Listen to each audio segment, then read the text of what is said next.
Broadcasting live from atop the Rocky Mountains, the crossroads of the West. You are listening to the Liberty RoundTable Radio Talk Show. All right, happy to have you along, my fellow Americans. It is a freedom-loving, fantastic. We're taking America back, one heart, one mind, one faith-filled Friday at a time. Of course, we do that every day, so I don't know how that all works, but we do it even on Sunday. We promote God, family, and country. Anyway, I digress, except for the good news is Dr. Scott Bradley's with me, freedomsrisingsun.com. It's only the 10th, but people are talking about the 25th, Doctor. They're saying, hey, well, what about the 25th Amendment here now? Is this a movement? What do you say? Well, there seems to be growing clamors, maybe an overstatement, but there's a lot of voices from the left and the right, if you want to think of the traditional analysis we do on politics. 25th Amendment, you were only 2 years old when it was ratified, but it is a way to replace the president when the president becomes incapacitated. Sometimes the president, voluntarily says, hey, I'm going to go into surgery, so I'm going to sign it over, and they give it to the vice president to be acting president while they're under sedation, blah, blah, blah. But there's a wider, broader approach to this thing. It defines on who replaces whom to a degree initially. But 25th Amendment, Section 4, is the longest portion of it, and that's what's suggested by in some circles to be applied. I mean, there's a lot that's triggering this. Trump's profanity-laced Easter, message. Talking about doing bridges and power plants, potential war crimes because of civilian just take down whole civilizations, that kind of stuff, you mean, Doctor? Well, they're going to, be removed from Earth, never to come back again. I mean, that sounds genocidal. And the fact of the matter, these infrastructure things, it causes deaths of the innocent ones. And so anyway, we talked about the technicalities of the 25th Amendment. It's a process about he said, she said almost, and there's pushback and everything like that. But it's interesting. The Republicans, I think, see this as possibly a way to recover, maybe not totally recover. I don't think anything will help them totally recover the midterm elections. But they're saying, look, there's a ranting and raving going on that we just can't have that at the head of the government.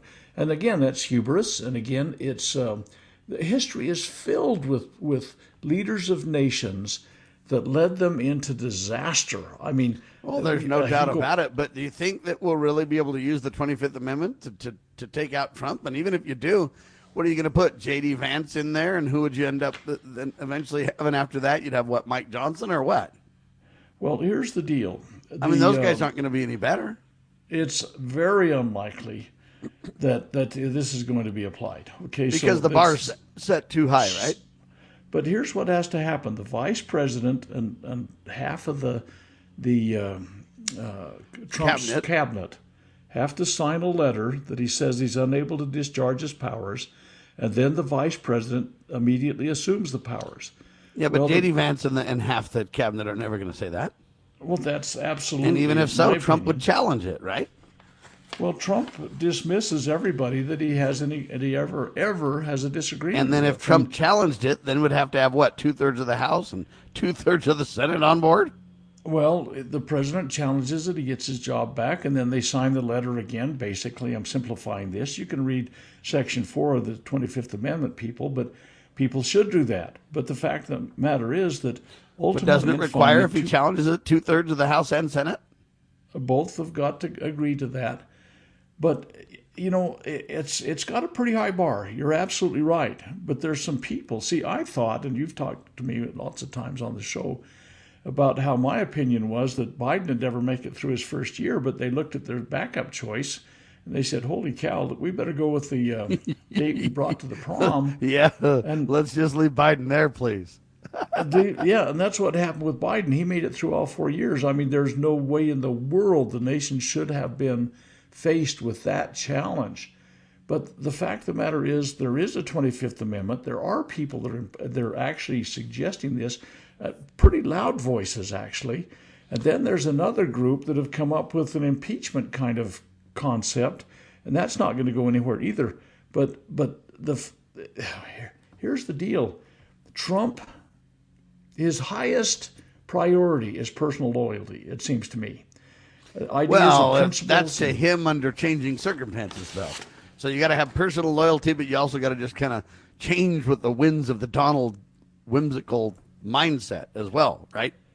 Well, let's just take the war, for example. Nobody knows why we went to war yet. I mean, even and I thought he was going to keep us out of wars, and I thought he was going to, bring the troops home and all that kind of stuff.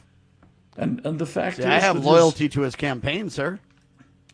Well, that's how he got elected. He said this is what's going to happen, and he's completely abandoned all of that except for the border promise. Okay. But the fact of the matter is, the people. I don't even know that he's doing the border promise, though. If you want to get technical, if you combine that with the deportations, I don't think he's deported near as many people as we thought he would. Not even close. Well, I think Obama actually deported more people than Trump has. That's true. That's the problem. That's what I'm talking about. I thought it was going to be the greatest deportation in history. That would be, as Donald would say. I mean, it's not even close. See, but now we're debating if Barack. Deported more people than Donald, and I think the evidence is clear that he did. So I don't even know how to respond to all this kind of stuff. Now, has he locked down the border and made it safer? To a great degree, yes. Is it a promise kept? It all depends on where you put the markers. And right now, we've got kind of this strange thing about this ceasefire. It's a moving target. And this 25th Amendment thing, hey, the battle cry gets stronger and stronger, not because they think it can really take effect, but because it'll help them in the midterms, Doctor. Well, I think that you're going to see a splash on the things that have happened in the last 5 weeks that are almost irrecoverable. In fact, because even inside the military now, they're starting to go, hold on a minute. We didn't sign up for this. He's tossing overboard very senior military people. I think the Republicans are seeing a disaster in the midterms. I think that the 2028 election is very much at risk. In fact, if we lose that, who's going to go up there? Gavin Newsom. Wow, Gavin Newsom and AOC. Is that who the ticket's going to be? No, it can't be. I don't think that anybody's that stupid. But they've done stupid things in the past. I don't think anybody has emerged in the Democrat. But they're going to have somebody. I agree, but they have not emerged. They're still creating that creature. Do you think you know who it'll be? I bet it'll be somebody that we haven't even thought of yet. That's what they typically do. That's how Barack came out of the woodwork. That's how Donald came out of the woodwork. They're going to bring somebody up and they're going to bide their time to where the less scrutiny, the better. They're going to bring somebody out that we don't know very well, and boom, they're going to be catapulted to being household name recognition, and then the push, right? Well, the problem for the Republicans is that if they lose the 2028 election, I suspect it'll be at least 2 presidential elections that the Dems will run things if Trump runs everything into the ground. Right now, we're in the most intense war since Vietnam. The economy's tanking, the national debt's blossoming. Some people see this thing as the only way out of the Iran war at this point, and so that's why they're talking about it. And it needs to, there needs to be an off-ramp for some of the disastrous things. And honestly, I think that the ceasefire... Benjamin Netanyahu will make sure there's no off-ramp, sir. That's exactly right. The ceasefire is a kind of a harbinger of how this thing's going to turn out. It's a paper tiger. We pretend there's a... Look, they've been working on ceasefires for a couple of thousand years now, right? But see, if somehow Netanyahu and by default the modern state of Israel is not reined in, we are not going to get out of this mess. What if the Republicans just run Benjamin Netanyahu for president? Oh, that'd be an interesting thing. You say you can't do that. My response is sure. We've had, we always put somebody up. I mean, most of the time in modern times, it's been somebody who's not even constitutionally qualified. So that doesn't matter anymore, right? Well, it doesn't seem to most. What better way to show our loyalty to Israel than that? Well, the thing is, I'm joking, right, ladies and gentlemen? I'm being facetious, but I'm saying this is the kind of stuff that we kind of, even though we don't believe it when I put it that way, that's kind of how we're behaving, Doctor.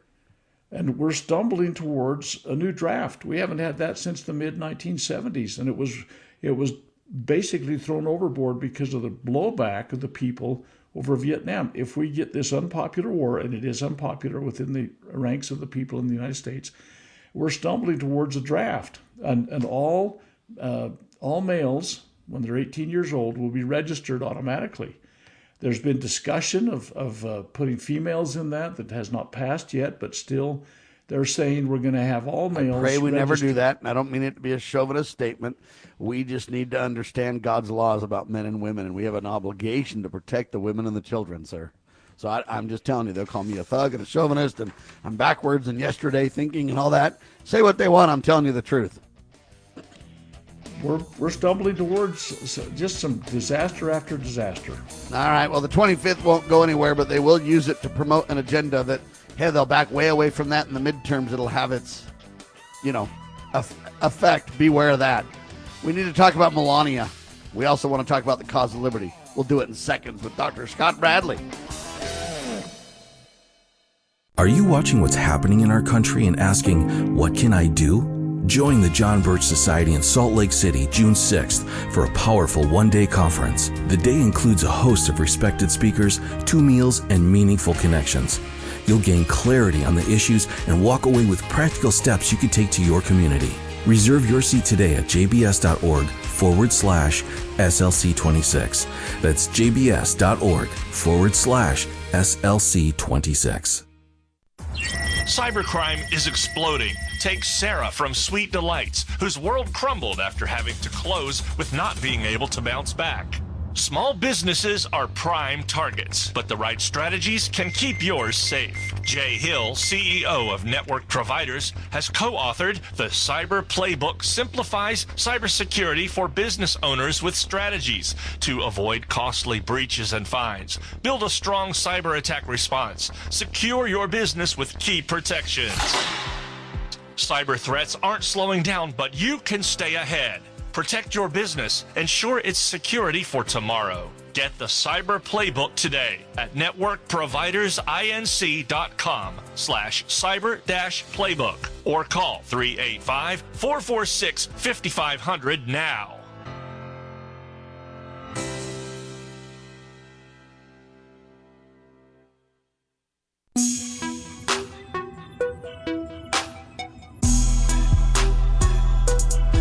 Melania Trump made a big statement about Jeffrey Epstein. Oh, wait a minute. We're not supposed to talk about old Jeff. Okay, Donald, we are. We're not a Democrat conspiracy. We just want the truth, brother. But, hey, this isn't going away. That's why Melania had to make a statement. Let's be clear. She just wouldn't make a statement unless she had to. So we're keeping this ball in the air. Good news. We got to have answers on this thing. Probably never get them, but we certainly need to focus on it. Melania basically said, hey, I don't have anything to do with it. I didn't know him. Yeah, we've kind of had kind of bumped into each other in circles because we're, elite. We're in, the same spaces and all this. But I didn't know him. I wasn't involved with him. And, hey, I have nothing to do with this. But I called for getting to the bottom of it, basically, is what she said. Doctor, do you want to add to that? Well, when her statement was only 5 minutes or so, and I watched it, and it's like, what? Where'd this come from? How come? Well, wait. The war took the Epstein stuff off the news feeds, and suddenly she wants to get in and talk about it. And there's a lot of things that could be. Some people speculate. They say, well, maybe she just got so ticked off at the grind that was coming down by all the rumor mills and everything. She wanted to, say her own piece. And maybe, some of her wording was very crafted. She has never been mentioned in any court records. Well, yeah, but a lot of times people commit crimes and I'm not saying she did, but when you start saying those carefully crafted words, you wonder if the attorneys didn't write everything. And the thing is that you don't know what's coming out soon that might do it, but it was a totally blindsided kind of thing. She's normally kept her head down and wanted to be like a Jackie Kennedy-ish kind of, supportive, kind of elegant individual that was there in the office. And she said basically, she brought it to the forefront. And it's such a flip-flop from what Mike Johnson did, say, for example, back in August in the in my opinion, this is the gyrations. Donald, though. See, he called for, answers on this, too, and everything else. And so now that they know it's not really a threat of much happening with it because we're tied up with the war and we've got too many distractions now, she can come out and say, hey, I've gone on record now as I have nothing to do with it. I'm not involved. I'm calling for answers on this thing. And now she can basically go back into the woodwork, and she's distanced herself from it. And she's now when you bring it up, it's like, Melania already told you that we have nothing to do with this. This is clown show. You've been after me for... So, in my opinion, this is very timed and very uniquely positioned. Whether it's true or not, I don't know, because I don't know Melania. I didn't know Jeff. I don't know the circles they ran. I just don't know. My guess is that she had a lot more involvement than she's admitting. But my guess also is that she's not involved with Jeff to the eyeballs. I don't think so. That's just my opinion. Nevertheless, though, I think we're being punked, and this is being used uniquely and timed intentionally to make sure that she can get on record, but yet it will go nowhere. Just my opinion, Doctor. Well, but there's much to be. I mean, we're speculating really, but the fact of the matter is that she wanted to go straight. That Epstein didn't introduce her to Donald Trump, but some argue that the First Lady's been previously involved in the sex trade, which sounds like a pretty, whoa, wait a minute, where'd that come from? She was a nude model. She's publicly defended it as an art and a valid expression of the feminine form and everything. That's the kind of misogynist arguments that were presented back in the 50s through today by the Hugh Hefners and the Larry Flints and the others that have made their fortune debauching, modesty and virtue. And this kind of stuff, it's almost like, oh yeah, you always heard, oh yeah, I bought Playboy to read the article on world economics. Yeah, right. Anyway, but so many people she's given herself a pass in a way, claimed the moral high ground. I don't know, but how many people have lost their lives or had them diverted because they forgot morality and virtue by those in the field that promote this immodesty? I mean, yeah, but here's the deal, though. We're never going to know about the truth regarding Melania's statement. It's going to go on record as the definitive. Remember, the victors write history. It's true, but Donald and Melania and Ghislaine and Jeff and Bill Gates and all these people, they have managed to literally bottle up, shut up, classify, whatever words you want to use, this narrative, or this, they've managed to contain Pizzagate, is what I'm going to call it, to the point where, hey, there's nothing left to discuss really because there's no prosecutions. There's no transparency. There's no accountability. And there never will be as long as we let people live above the law, Doctor. That's true. And in the process, we can't forget that in the first inaugural address, Washington spoke of the necessity of public and private virtue for the success of the nation. In his farewell address, he promoted religion and morality. It's essential to a free nation. John Adams made a similar statement in regards to the Constitution being only adequate for a religious and a moral people. And that was the basis of the beginning of our nation. And if you say, well, this thing that Melania was doing, the pictures she had taken on Donald Trump's private jet, they weren't really, hardcore pornography kind of things. But you know what? We first endure, then we pity, then we embrace. That's what Alexander Pope said so many years ago about talking about evil. And I just find it really interesting. Think of all the little humble, sweet, devoted, faithful moms that maybe got pushed to the background because of maybe some of these photo shoots, or the way we seem to parade this lack of virtue and lack of modesty, and they do it in the name of the First Amendment, which it's not. And the fruits of that is Satan rages in the land, war becomes virtual and permanent, and rumors of war and wars and everything else. I mean, right now we have a massive betrayal. Mike Johnson is looking to go ahead and refund Planned Parenthood as a compromise before the midterms. And so the cause of liberty, ladies and gentlemen, is a spiritual war. I always talk about the war in the pre-existence. Hey, there was a war in heaven. Satan got, and his angels, or whatever you want to say, and his minions got thrust down. Okay, that battle's continuing right now, and this is a spiritual warfare. And these are just physical fruits of the wickedness we see in the land. And if we, the people, don't get a hold of it, it's going to be our overthrow, Doctor.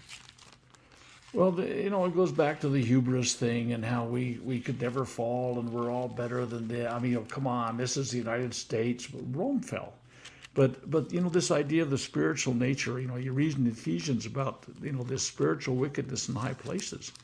This concept is really what we're into the middle of right now. Put on the whole armor of God. This idea we're not wrestling with flesh and blood, but against principalities, powers, against the rulers of the darkness in this world and spiritual wickedness in high places. These things are here, and we, the people, have a duty to help perform this. I gave a talk Wednesday night, it was, and it was filled with a lot of the things we talk about. There's a lot of tough news, and at the end of it, we were doing a Q&A session, and one of the attendees basically said, "Hey, we're just little people. What can we do about this?" And promoted the idea that, I went back and I talked a little bit about Malachi 3, about how, it sounds pretty bad. What good does it do us to serve God? And it's a tough deal, and all the proud and they that are wickedly are upheld and everything like that. But at the ultimate time, there's a happy ending where when God comes, he knows his people. And, I'd like to Our job understand. is to prepare people that he knows when he comes. Exactly. And the fact of the matter is that it's John Quincy Adams. There's a guy that was born to diplomacy. Son of Abigail and John, and he trailed along behind his old man as he was doing the diplomacy in Europe and all that kind of stuff. He became the 6th president of the United States and all this. But the thing was that he was an abolitionist. And that was a pretty uphill battle in his day. They hadn't even coined the term really abolitionist, but he was really trying to get rid of slavery. And it was an impossible dream. It was so embedded and all this kind of stuff. But every letter that he closed, he wrote, the duty is ours, but the results are God's.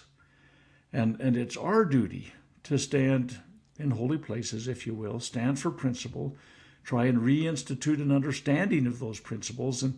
And that's the problem, is that most people don't know enough to even stand up for it.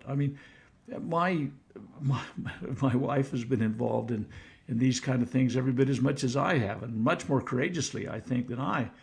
And 5 decades ago, she was trying to get petitions signed to, against abortion or against pornography or whatever. And she was thrown off the front porches of our neighbors in many instances because they thought they were standing for the First Amendment. And in essence, they really, really were way off base. And these were people that, they were our neighbors, they were our friends. And she got chewed up and down one side and the other because she wanted to take a stand in this spiritual battle that we have. And, you go see your neighbors and get told to your face what an idiot you are. It hurts your feelings, at the very least. But that's where we are. Most people don't understand that many of the things that they're so intent on protecting, like, pornography or abortion or whatever, is or really, transgender, quote, whatever. affirmations or so promotions or rights or funding or et cetera, et cetera, et cetera. They think they're showing love to those involved.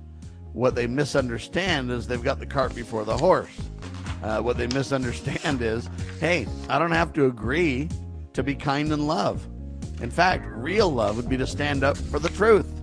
That's why on this broadcast, it's always about God, family, and country. For Dr. Scott Bradley, he's at freedomsrisingsun.com. Get your ticket to ride and check out his Thursday evening weekly webinars. Also his collegiate series To Preserve the Nation. I'm available everywhere. YouTube, Rumble, X, Truth Social, Vocal, just everywhere. And I'm also at libertyroundtable.com and libertynewsradio.com. Spread the word, share the love, and God save the Republic of the United States of America.